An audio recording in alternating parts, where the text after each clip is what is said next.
ঘটনাস্থল আবারও সেই আরজিকর।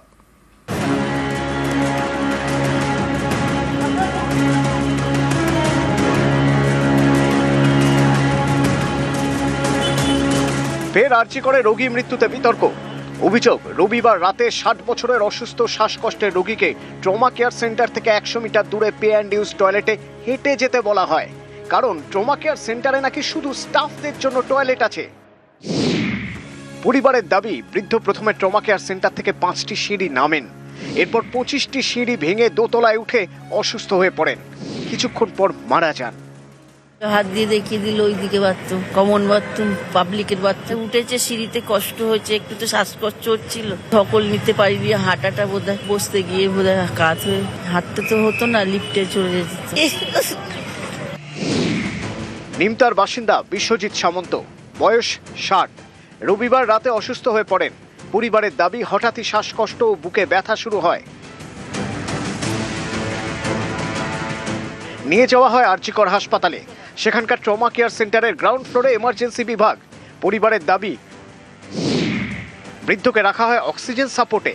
বৃদ্ধ টয়লেটে যেতে চান। অভিযোগ, হাসপাতাল থেকে বলা হয় ওই ফ্লোরে শুধু স্টাফ টয়লেট আছে, তাই ট্রমা কেয়ার সেন্টারের পাশে পে অ্যান্ড ইউজ টয়লেটে যেতে হবে।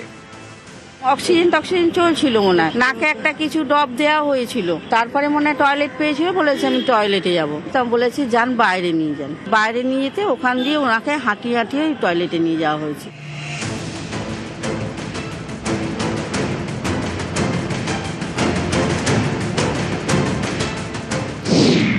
পরিবারের দাবি, ট্রমা কেয়ার সেন্টার থেকে নামতে 5টা সিঁড়ি ভাঙতে হয়,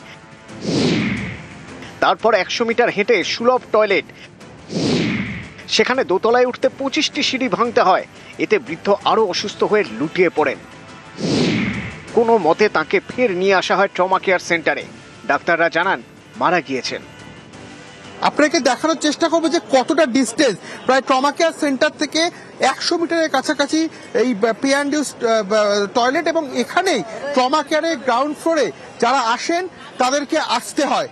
প্রায় 30টির কাছাকাছি সিঁড়ি বেয়ে উঠতে হয়। ফার্স্ট ফ্লোরেতে উঠতে যাব, তো উঠেছি কোনো মতো বাবাকে নিয়ে। ওখানে যাওয়ার পরে বাবার আস্তে আস্তে বডিটা লুজ হওয়া স্টার্ট হয়, কোনো এনার্জি ছিল না। তো দেন আমার ওপরেই পুরোপুরি কোল্যাপস করে যেত, ধরে নিয়েছিলাম, পড়তে দিইনি। ভেতরে যদি থাকতো তো বাইরে যাওয়ার তো কোনো প্রশ্নই হতো না।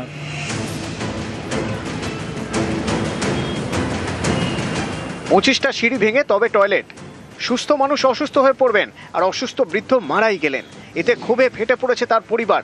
তাদের প্রশ্ন, কেন অসুস্থ রোগীকে অক্সিজেন সাপোর্ট খুলে বাইরের টয়লেটে পাঠানো হলো? কেন ট্রমা কেয়ার সেন্টারের স্টাফদের টয়লেট ব্যবহার করতে দেওয়া হলো না? সেটা করতে দিলে হয়তো এরকম পরিণতি হতো না। কেন বাইরে সুলভ টয়লেটে যাওয়ার জন্য রোগীকে একটা স্ট্রেচার দেওয়া হলো না?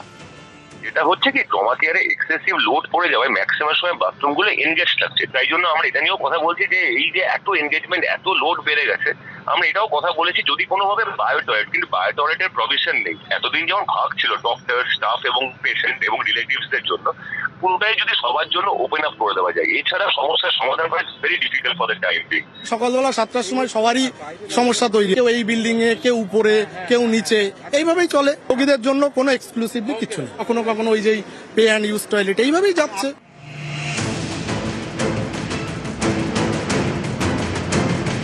বৃহস্পতিবার এই ট্রমা কেয়ারে এই লিফট বিভ্রাটে মৃত্যু হয়। তারপর একটি লিফট বন্ধ রয়েছে, তবে আরেকটি লিফট চালু আছে। পরিবারের দাবি, ট্রমা কেয়ারের দোতলা থেকে 8 তলায় রোগীদের জন্য টয়লেট আছে, কিন্তু একটি লিফট যে চালু আছে সেটা তাদের জানানোই হয়নি। লিফটে চেপে উপরের টয়লেটে গেলেও হয়তো এরকম মর্মান্তিক পরিণতি হতো না। লিফট থাকলে হয়তো এটাও হতো না, লিফটে করে চলে যেতাম। এইখান থেকে অতটা হাঁটিয়ে নেওয়া তো অনেকটাই দূরত্বর ব্যাপার, কম নয়। লিফট তো জানি এখানে একটা দুর্ঘটনা ঘটেছে 2-3 দিন আগে। ডাক্তারবাবু যদি নিজে বলতেন যে লিফট চালু হয়ে তোমরা উপরে নিয়ে যাও, তাহলে সেখানে নিয়ে যেতাম। Liftman is provided by the another agency. কালকে ইয়ারএস কে পরিষ্কার বলে দেওয়া হয়েছে, যেসব লিফটে লিফটম্যান থাকবে না, সেই লিফট গুলো কাউকে যেন ইউজ করতে না দেন। নিউজ 18 বাংলা।